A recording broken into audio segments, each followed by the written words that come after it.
still months away from the iPhone 8's likely launch in September, but there has been no shortage of leaks. However, we've also heard that Apple has been trying out a number of prototypes with different designs and features, so whether any given leak will represent the final phone has remained in question. That is, until now.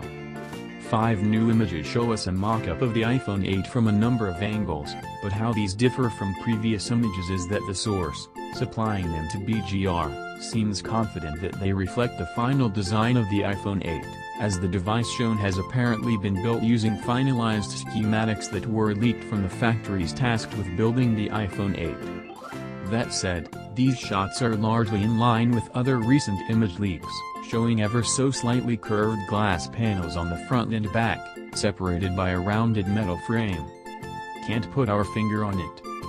The front seems to be all screen and there's no fingerprint scanner on the back, which would be at odds with some leaks, except BGR notes that not all markings are present on the dummy unit, so it's unclear whether the final model will have a scanner on the back, or, as other sources have suggested, built into the display. There's a vertically aligned dual-lens camera on the back, as has been rumored before.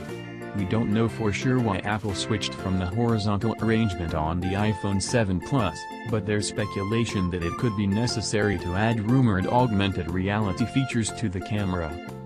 The button and port layout meanwhile looks much the same as it is on the iPhone 7, meaning, unsurprisingly, that there's no 3.5mm headphone jack. We'd still take these images with a pinch of salt, despite them supposedly being based on the final iPhone 8 design, and even assuming they're accurate, they don't answer every question about the phone. But we expect we'll see plenty more of it over the next few months.